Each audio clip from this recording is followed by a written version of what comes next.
Veja bem, a França tem uma longa tradição diplomática, né?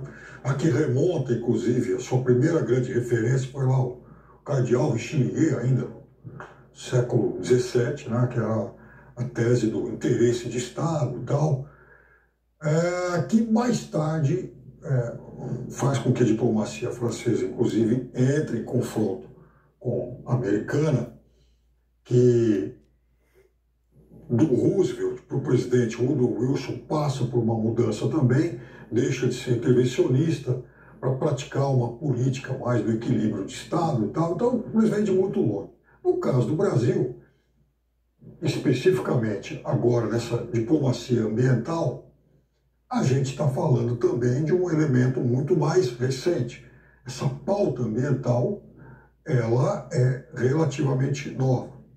E o Brasil, primeiro, o senhor não acha que vem tomando, sim, a despeito de algumas críticas, posições bem, mantendo a sua altivez? Porque realmente quem está fora pode falar o que quiser.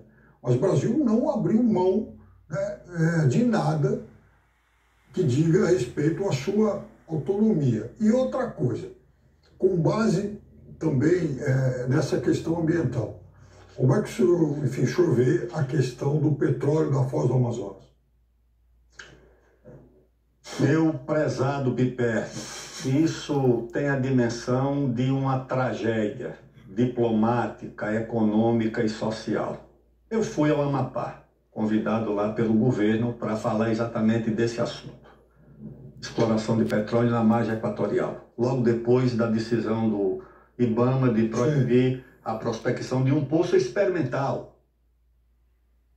Nesse período, a Guiana, ali na mesma margem equatorial, já acumulava reservas de 11 bilhões de barris. 11 bilhões de barris corresponde a mais ou menos 70% de todas as reservas do Brasil, que são 14 bilhões de barris. Tamanho de pressão. Exatamente. A Guiana, hoje, é tratada pela imprensa internacional como uma espécie de Dubai dos trópicos, da América do Sul, de tanta prosperidade que tem. Essa semana eu fui procurado por um grupo de empresários de São Paulo e queriam alguma ajuda da Secretaria de Relações Internacionais, porque estão interessados, veja só, em abrir uma fábrica de fertilizantes na Guiana. Por quê? Pela disponibilidade de petróleo e gás. Então, diante dessa situação, o que acontece lá no Amapá, a proibição dessa prospecção é uma ofensa à nossa dignidade. É pior do que um crime, é um erro. Porque um crime se encerra nas suas consequências imediatas. O erro pode ter consequências muito mais profundas e muito mais duradouras. No estado do Amapá, por exemplo, eu fui lá fazer a palestra. Estava lá o governador, o vice,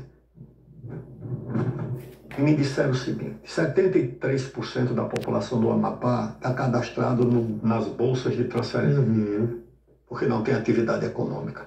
Os outros 27%, pode ter certeza, dependem de renda do poder público, devem ser funcionários públicos da União, do Estado e dos municípios. O Estado tem 142 mil quilômetros quadrados, minha prezada Gisele. 142 mil quilômetros quadrados convertidos em hectares dá 14 milhões e 200 mil hectares.